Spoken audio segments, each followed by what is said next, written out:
வணக்கம் நேயர்களே, இன்றைக்கு ஒரு குறளை நாம் படிப்போமா?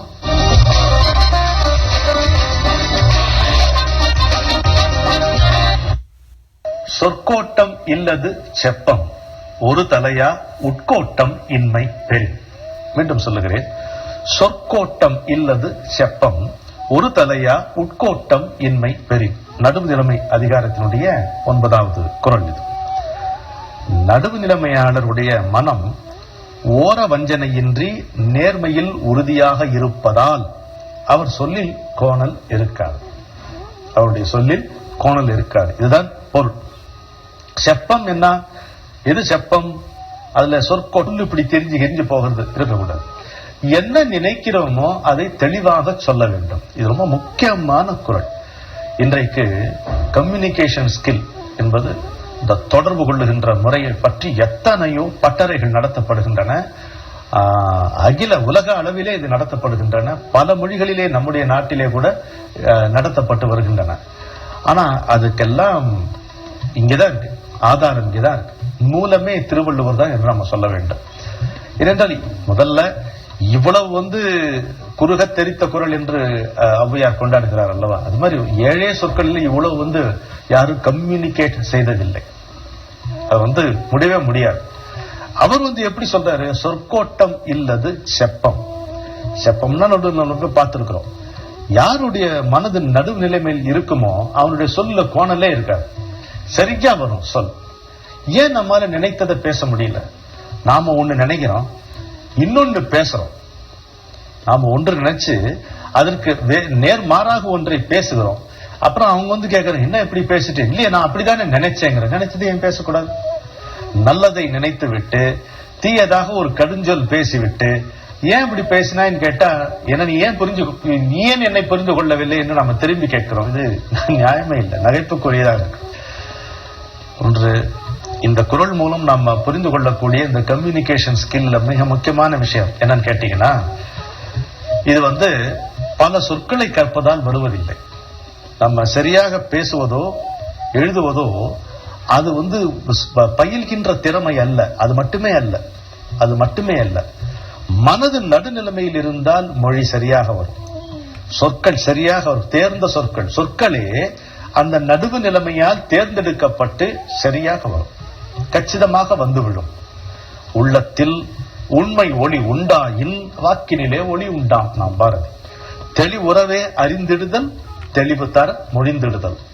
ஒன்றை அறிவது தெளிவு பெறுவதற்காக, ஒன்றை மொழிவது அல்லது சொல்வது தெளிவு தருவதற்காக. தெளிவை அடைந்து அந்த தெளிவை பகிர்ந்து கொள்ளத்தான் சொற்கள்.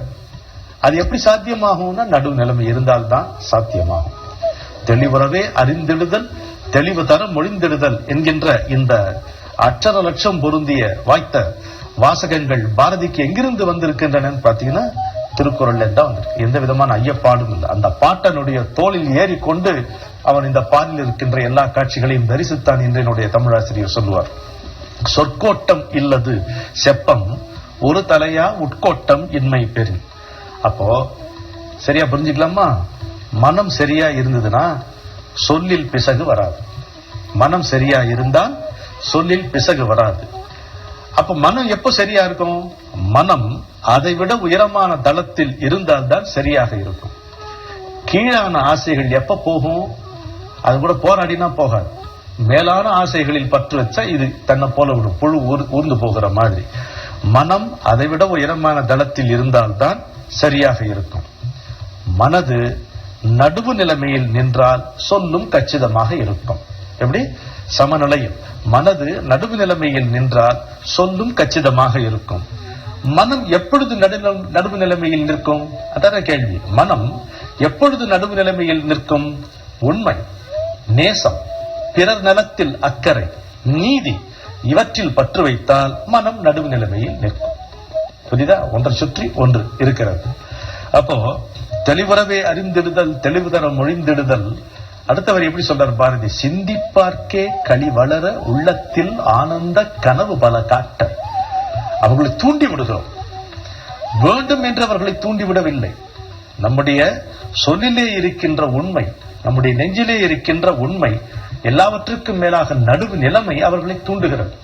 சிந்திப்பார்க்கே கழிவளர உள்ளத்தில் ஆனந்த கனவு பல காட்டல், கண்ணீர் துளிவர உள்ளுருக்குதல், இங்குவையெல்லாம் நீ அருளும் தொழில்களன்றோ என்று வாணியை பாடுகிறார்.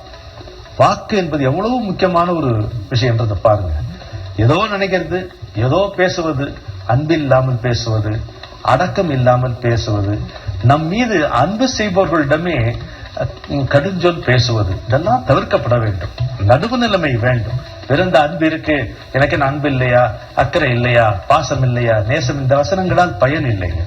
நடுவு நிலைமையில் இருந்தால்தான் அன்பும் அன்பாக வெளிப்படும். இல்லைன்னா அன்பு கூட காயப்படுத்துகின்ற அம்பாக வெளிப்படுகின்றதை நாம் வாழ்க்கையிலே கண்கூடாக காண்கிறோம். எனவே ஒரு சொல் சரியாக வெளிப்பட வேண்டுமானால் சிந்தனையில் தெளிவு வேண்டும். சிந்தனையில் தெளிவு என்பது வெறும் கல்வியால் வராது.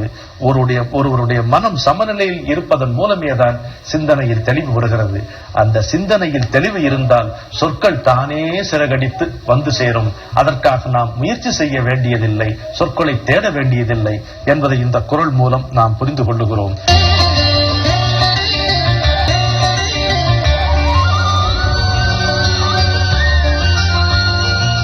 சொற்கோட்டம் இல்லது செப்பம், ஒரு தலையா உட்கோட்டம் இன்மை பெறின் என்கின்ற இந்த அழகான குறளை படித்தோம்.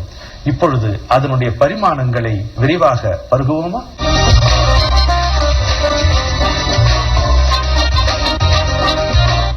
சொற்கோட்டம் இல்லது செப்பம், ஒரு தலையா உட்கோட்டம் இன்மை பெறின் தானே குறள்.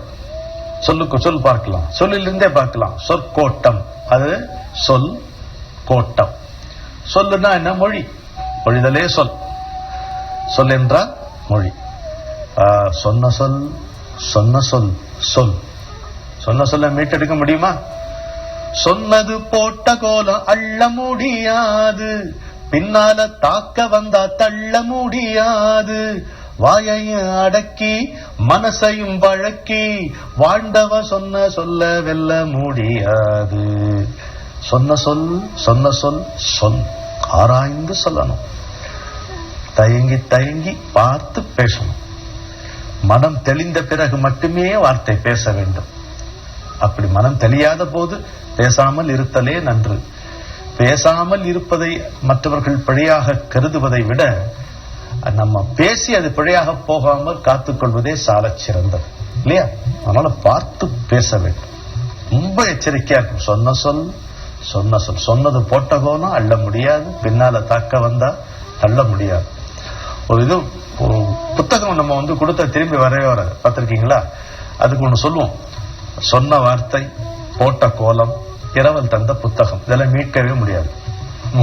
சொன்ன வார்த்தை போட்ட கோலம் இரவல் தந்த புத்தகம், இல்லையா?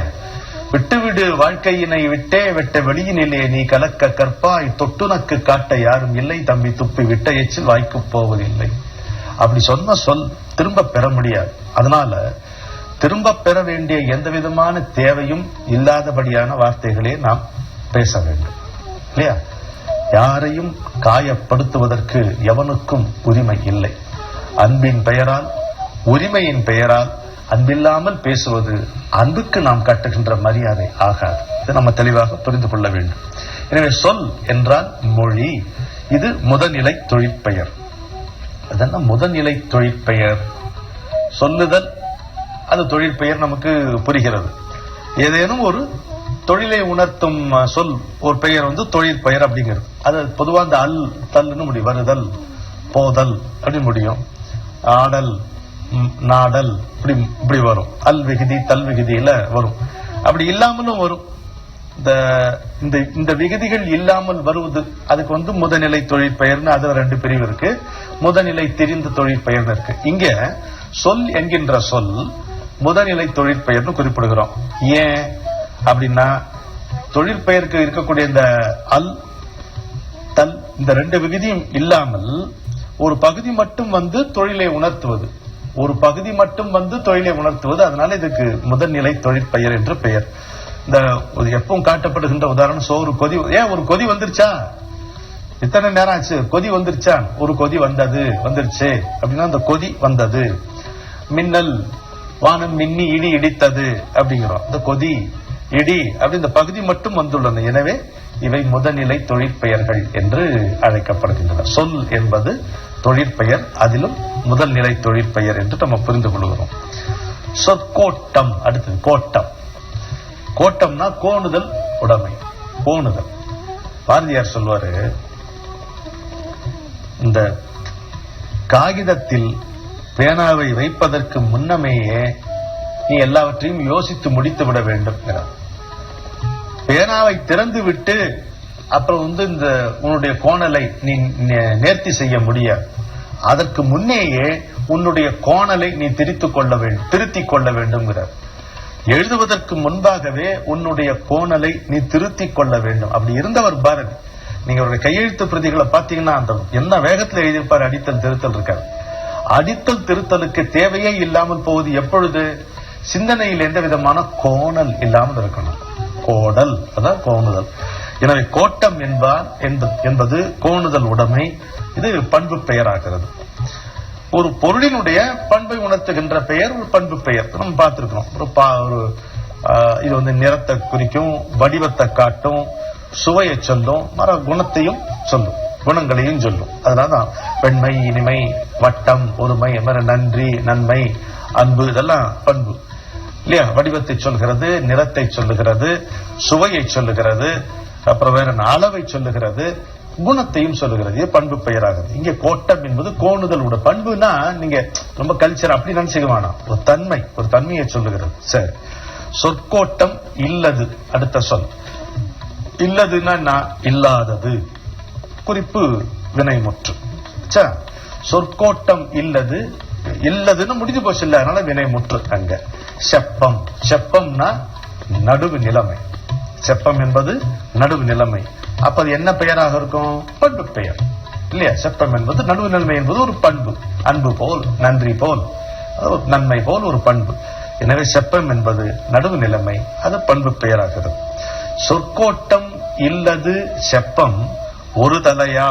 ஒரு தலையான அர்த்தம் உறுதியாக, ஒருபால் அல்ல, ஒரு தலையான உறுதியாக அர்த்தம். உறுதியாக. அப்ப ஒரு தலையாங்கிறது என்ன பெயராகும்? அதுவும் பண்பு பெயராகும். ஒரு பண்பைத்தானே குறிப்பிடுகிறது. சொற்கோட்டம் இல்லது செப்பம் ஒரு தலையா. உட்கோட்டம். அடுத்த சொல் உட்கோட்டம்னா உள்ளத்தில் கோணுதல் உடைமை, நெஞ்சத்தில் கோணுதல் உடைமை. உள்ள கோணல் இருக்கக்கூடாது. என்னுடைய குரலே ஒண்ணு, வாய் மூடி உள்ளே வகையொலி நீங்கிடார் காய் வாடி ஆமோ கனி. வாய் மூடி உள்ளே வகையொலி நீங்கிடார் காய் வாடி ஆமோ கனி. நம்ம வாயை மூடிக்கிட்டு அது மௌனம் ஆயிடாது. ஆனா மௌனத்துக்கு முகமன் அது. உள்ள வகையொலி. வகையொலினா என்ன? சுக்குமி, லகுதி, இப்பலி அப்படின்னு இதுக்கு பேர் வகையொலி. சந்தி இப்படி பிரிக்காம சேர்த்து கொத்து கொத்தா போடுவோம். சுக்குமி, லகுதி, இப்பலிப்பாங்கல்ல, அது வகையொலி. அது மாதிரி எண்ண குழப்பங்கள் உள்ள வச்சுக்கிட்டு வெறும வாயை மட்டும் மூடிக்கிட்டு இருந்தா நீ அறிஞன் என்று மதிக்கப்படுவாயா மாட்ட. காய் வாடி கனியாவதில்லை. காய் கனிந்துதான் கனியாக வேண்டும் என்பதை அது குறிக்கிறது. அப்படி பார்த்துக்கணும் அது. அப்ப உட்கோட்டம் நெஞ்சத்துல கோணுதல் இல்லாமல் இருக்க வேண்டும். இங்க உள் அப்படின்னும் பொழுது அது இடப்பெயராகிறது. உள்ளம், நெஞ்சம், அது இடப்பெயராகிறது. உட்கோட்டம் என்னும் பொழுது உள்ளே கோணுதல் உடைமை, அது பண்பு பெயராகிறது. ஒரு தன்மையை குறிக்கிறது. பாத்தீங்களா? உட்கோட்டம் உள் கோட்டம் என்று பிரிக்கும் பொழுது உள் இடப்பெயராகிறது.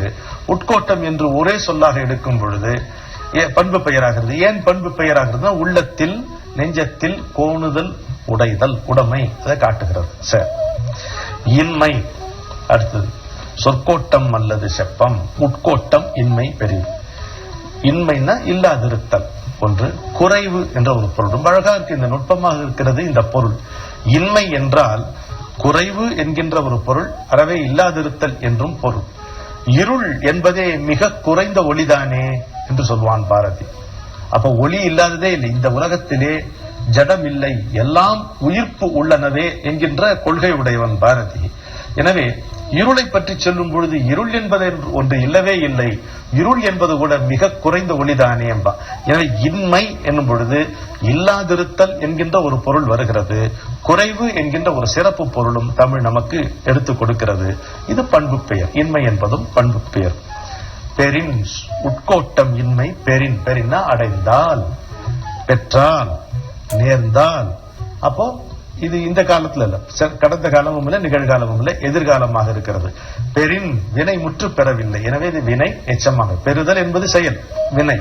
ஆனா முற்று பெறவில்லை, எனவே வினை எச்சம் என்று ஆகிறது. சொற்கோட்டம் அல்லது செப்பம் ஒரு தலையா, உட்கோட்டம் இன்மை பெறின் என்று அழகாக இந்த குறளுக்கான பொருள் அழகையும் இலக்கண செறிவையும் பருகினோம் அல்லவா? இன்னும் சற்றே தமிழ் பயில்வோமா?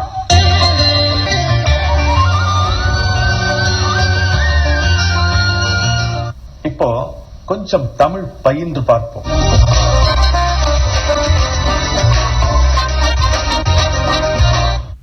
தமிழுக்கு சிகரம் அகரம், அகரம் தான் சிகரம் இல்லைன்னு சொல்லல. ஆனா தமிழுக்கு மிகவும் சிறப்பு ழகரம் இல்லீங்களா? வேற எந்த மொழியிலும் இல்ல. இருக்கிறதாக சொல்லப்படுகின்ற மொழி ஒன்று மலையாளம் சொல்லுகிறார்கள், தமிழிலிருந்து கிளைத்த மொழி, அதை நம்ம பார்க்கணும். பிரெஞ்சில் இருப்பதாக சொல்லுகிறார்கள். நான் அறிந்த வரையில அப்படி இல்ல. நம்ம ழாங்கிறாங்க, ழாங்கிறாங்க. ழ வேறு, ழா வேறு. ஆங்கிலத்துல போடும்போது ZHA போட்டு அதை ராவாக தான். தமிழுக்குத்தான் இந்த ரகரம் இருக்கிறது, அது அதனுடைய தனித்தன்மையாக இருக்கிறது. ஆனா இது ரொம்ப வருந்தத்தக்க செய்தின்னா, இந்த ரகரம் தமிழர்கள் கையில வாயில படும் பாடு மாதிரி வேற எங்கேயுமே படல. வெளிநாட்டுக்காரன் கூட நம்ம ரகரத்தை சரியா சொல்லிடுவான் போல இருக்கு. அண்டை மாநிலத்துக்காரன் கூட இந்த ரகரத்தை சரியாக உச்சரித்து விடுவார்கள் போல இருக்கிறது. ஆனால் தமிழர்களாகிய நாமல ரொம்ப ஒரு சபதம் எடுத்திருக்கோம், இந்த ரகரத்தை ஒழுங்கா சொல்லக்கூடாது. என்னெல்லாம் பாடுபடுத்துறோம் பாருங்க. லன்னு சொல்றோம், இல்லன்னா லான்னு சொல்றோம். அது ஏன் ழா வர மாட்டேங்குதுன்னு தெரியல எனக்கு. இதெல்லாம் வெறும் பழக்கம் தாங்க, இதெல்லாம் வெறும் பழக்கத்தான். அறிவும் ஒரு பழக்கம் தான், அறியாமையை போலவே. அப்போ சரியா புரிஞ்சுக்குவோம். இப்ப பாருங்க என்ன விபரீதமா பொருள் வருதுன்னு பாருங்க. அழகு சொல்லும் போதே புரியுது, எவ்வளவு அழகா இருக்கு. சொல்றது அப்படி சொல்லணும், அழகு அப்படின்னு கூடாது. சொல்லும் போது அழகு அப்படின்னு சொல்லணும். நீ ரொம்ப அழகு அப்படின்னு சொல்லணும். சொல்லும் போதே அந்த அழகு தன்மை வெளிப்படணும், அந்த அழகை நாம் ரசிக்கக்கூடிய தன்மையும் வெளிப்படணும். சரி, அழகுன்னா என்ன? வனப்பு. அழகுக்கு பொருள் சொல்லணுமான வனப்பு. வனப்புங்கிற சொல்ல என்ன அழகா இருக்கு பாருங்க, சோலை வனப்பு. அது மாதிரி அழகு என்றால் வனப்பு. சரி, நம்மால் எப்படி சொல்றான்? எவ்வளவு அழகுன்றான். எங்கடா அது அர்த்தமே மாறி போகுது. அழகுனா பறவையினுடைய மூக்குன்னு அர்த்தம். ஒரு காக்கா மூக்கு வச்சுங்களேன், எவ்வளவு அழகு நீ அப்படின்னா காக்கா மூக்கு மாதிரி இருக்குன்னு அர்த்தம். நல்லாவா இருக்கு? அப்புறம் என்ன ஆகும் உங்க கதை? கொஞ்சம் யோசிச்சு பாருங்க. அழகுனா வனப்பு, அழகு என்றால் பறவை மூக்கு. தயவு செய்து மாத்தி சொல்லிடாதீங்க. அப்புறம் ஏன் ஆவல், ஏன் உங்களுக்கு சேர மாட்டேங்குது? இணைதல், இணைதல்னா சேர்தல், இணைதல்னா வருந்துதல்னு பார்த்தோம். உங்க இணைதல் ஏன் இணைதல் ஆகுறதுன்னா நீங்க அழக போய் அழகுன்னு சொல்றதுனால தான். அதை கவனத்துல கொள்ளுங்க. சரி, இப்படி எடுத்து பார்ப்போம். அழகை ரசிக்கிறேன் அப்படின்னு சொல்ல, அழகை அப்படின்னா வனப்பை அப்படின்னு. அழகை திரும்ப லகரம் போடுங்க. அழகை அப்படின்னு போட்டா உங்க பறவை மூக்கை நான் ரசிக்கிறேன்னு பொருள் வருது. அது மட்டும் இல்லைங்க, அழகை என்ற சொல்லுக்கு இன்னொரு பொருள் இருக்கு. என்ன பொருள் தெரியுமா? பிசாசு அப்படின்னு பொருள். போதுமா? கட்டாயம் நீங்க அழகரம் உண்மை சரியா வந்துடும் தம்பிகளா உங்களுக்கு. அழகை நான் வனப்பை, அழகை என்றால் தமிழ் சொல்லு பிசாசுக்கு. பிசாசுக்கு அழகை பேர். அழகை ரசிக்கிறீங்களா இல்ல அழகையை ரசிக்கிறீங்களா? கொஞ்சம் பாத்துக்கங்க, முடிவு பண்ணிக்கங்க. இதுல இன்னொன்னு இருக்கு, அழகை லகரம். அழகை அப்படின்னா குபேரனுடைய நகரத்துக்கு அழகைன்னு பேர். நம்ம இதெல்லாம் நமக்கு வழங்கி இருப்பவர் யாருன்னு கேட்டீங்கன்னா, எடுத்து காட்டி இருப்பவர் அமரர் பேராசிரியர் ஸ்ரீச்சந்திரன் அவர்கள். அழகு, அப்போ அழகை நான் வனப்பை, அழகை நான் பிசாசு, அழகை என்றால் குபேரனுடைய நகரம் என்று பொருள். ஆச்சா? அதே மாதிரி சாதாரண பிழை, எப்பேற்பட்ட பிழை? கல். கல் தான் தெரியும், கல் எடுத்து அடிக்கிறது, இங்க கிடக்கிறது கல். ஆங்கொரு கல்லை வாயில் படி என்று அமைத்தனன் சிற்பி, மற்ற ஆங்கொரு கல்லை ஓங்கிய கடவுளின் வடிவென்று உயர்த்தினன் உலகினோர் தாயினின்னு பாரதியார் கொண்டாடுறார். ஒரு கல்ல வாயில் படியா போட்ட, இன்னொரு கல்ல அந்த படி மேல ஏறி காலை மிதிச்சு ஏறி வணங்கக்கூடிய கடவுளுடைய சிலையாக வடிவமாக அமைத்தார். யாரை எப்படி நீ ஆக்குவியமா? உன் இஷ்டம், நான் உன்னை சரணெய்தினேன்னு சொல்றார் பாரதியார். அது கல் இல்லையா? கள் மயக்கம், மயக்கம் தரக்கூடிய போதைய வஸ்து கள். அவர் கல்லால் அடித்தார்னு என்ன அர்த்தம்? மந்தையா பானையார் அடிச்சார்னு அர்த்தமா? கல்லில் செய்த சிலை எப்படிங்க செய்ய முடியும்? கல்லில் எப்படி சிலை செய்ய முடியும்? கல்லில் தான் சிலை செய்ய முடியும். கல்லில் வடித்த சிலைன்னு வராது. அது ஒளி வச்சு நீங்க அதுல செய்ய முடியாதுங்க. தயவுசெய்து கல்லுக்கும் கல்லுக்கும் நமக்கு பேதம் புரியாமல் கல் குடித்த மாதிரி பேசிடக்கூடாது இல்லீங்களா? அது கவனமா இருக்கும். இது ஒண்ணு பார்க்கலாம். இப்ப கல் என்றால் கல், கள் என்றால் மது. குலம் அப்படின்னு ஒன்று இருக்கு. குலம்னா சாதி, மனித குலம்னா மனித சாதி என்ற பொருள். குளம் நீர்நிலை. மாத்தி மாத்தி சொல்றோம்ல. என்னுடைய நண்பர் ஒருவருக்கு இன்னொரு நண்பர் தமிழ் சொல்லிக் கொடுக்க, உச்சரிப்பு சொல்லிக் கொடுக்க முயற்சி பண்ணார். தம்பி எங்க சொல்லு, குலம் அப்படின்னு சொல்லு. நான் குளம் அப்படின்னாரு. சரி இப்ப குளம் சொல்லுன்னா அப்போ குளம். அதாவது துனியை மட்டும் அப்படி கொஞ்சம் மேல ஏத்தி இறக்கி சொல்றாரு தவிர அந்த குலம்ங்கிறது வரவே இல்லை அவருக்கு. குளம் தான் சொல்றார். வானை அளந்து வையம் அளந்து வாழ்ந்தது எங்கள் குலம்ங்கிறாரு. வானை அளந்து வையம் அளந்து வாழ்ந்தது எங்கள் குலம் சொல்லணும். கவனமா பேச வேண்டியதா இருக்கு நம்மளே. இப்போ வானை அளந்து வையம் அளந்து வாழ்ந்தது எங்கள் குலம் சொல்ல வேண்டியது வானை அளந்து வையம் அளந்து வாழ்ந்தது எங்கள் குலம். குளமா வாழ்ந்துருச்சு. அதுக்காக இந்த பாட்டு, இந்த பாடுபட்டிருப்பான். கொஞ்சம் யோசிச்சு பாரு. குலம் என்றால் சாதி, குளம் என்றால் நீர்நிலை. மாத்தி சொல்லிடக்கூடாது இல்லையா? குளங்க குளத்துக்குள்ள விழுந்துரும். அழறு அப்படின்னா சேரு. அழறு என்றால் சேரு. அலறு அலறு என்றால் உறக்க கூப்பிடு. மாத்தி சொல்லாமா? அதோட இன்னொன்னு இருக்கு, நகரம் இருக்கு. அலறுன்னா சிதறுன்னு அர்த்தம். அலறுதல் சிதறுதல். அழறு சேரு, அலறு உறக்க கூப்பிடு, அலறு என்றால் சிதறு. என்ன ஒன்று பார்ப்போம். அகழ். அகழ்வாரை தாங்கும் நிலம்போல் தம்மை இகழ்வார் பொறுத்தல் தலை. அகழ்னா தோண்டு. அகல் அப்படின்னா நீங்கு. இன்னொன்னு விளக்கு. ரெண்டும் தான். அகல்னா நீங்கு. மாத்தி சொல்லலாமா? சரியா வருமா? அகழ் அகல். அகழ் என்றால் தோண்டு, அகல் என்றால் நீங்கு. இன்னொன்னு இருக்கு. சாம்பார்ல ஒரே புளி, அது பரவாயில்ல. காட்டுல எங்க பார்த்து அந்த காட்டுல புளியே நீ பார்க்க முடியாதுன்னா புலி வேறு புளி வேறு. புளிப்பு கிடையாது, புளிப்பு தான் இல்லையா? புலி என்பது ஒரு விலங்கு, புளி என்பது புளிய மரத்தையும் அந்த அதிலிருந்து எடுக்கப்படுகின்ற பறிக்கப்படுகின்ற புளியையும் குறிப்பிடுகிறது. எனவே இந்த உச்சரிப்பு பிழை ரொம்ப நாராசமாக இருக்கும். கேட்கறதுக்கே மனசை சங்கடப்படுத்தும்படியாக இருக்கும். இரண்டு விஷயங்கள் நம்ம இன்றைக்கு தெரிந்து கொண்டோம். சொற்கோட்டம் அல்லது செப்பம் ஒரு தலையா உட்கோட்டம் இன்மை பெறின் என்பதுல மனது நடுவு நிலைமையில் இருந்தால் சிந்தனையிலே தெளிவு இருக்கும். சிந்தனை தெளிவாக இருந்தால் சொற்கள் தானாகவே பவனி வரும். எந்த விதமான முயற்சியும் தேவைப்படாமலே இருக்கும். ஒன்று. இன்னொன்று, இது உள்ளிருந்து வருவது. இது உள்ளிருந்து வருவது. வெளியிலிருந்து நாம் பழகிக் கொள்வது பிழை இல்லாமல். இப்படி பேசினால் என்ன பொருள், அப்படி பேசினால் என்ன பொருள் என்பதை உணர்ந்து பேச வேண்டும். எப்பொழுதும் உணர்ந்து பேச வேண்டும். இடைப்பட்டு இருப்பது என்ன என்று கேட்டு, இதற்கும் அதற்கும் இடைப்பட்ட நிலைமை என்னவென்று கேட்டீர்களானால், நாம் நல்ல ஒரு சிந்தனையை வைத்துக் கொண்டோமானால் அது நல்லதாகவே வெளிப்படுத்த வேண்டும். நமக்கு எதிரே இருப்பவனை என்ன சொன்னாலும் அவன் ஏற்றுக்கொள்வான், என்னை விட்டு அவனால் எங்கேயும் செல்ல முடியாது என்கின்ற காரணத்தினாலேயே நாம் முறை தவறி பேசக்கூடாது, விதி தவறி பேசக்கூடாது. மனிதனுக்குரிய மரியாதையை கொடுத்து நாம் அதை பேச வேண்டும். இந்த அற்புதமான கருத்துக்களை எல்லாம் ஒரு குறளின் மூலம் நமக்கு தெரிய வைத்த திருவள்ளுவருக்கும் வாய்ப்பளித்த மக்கள் தொலைக்காட்சிக்கும் அதற்கு வழிவகுத்த உங்களுக்கும் நன்றி சொல்லி மீண்டும் சந்திப்போம்.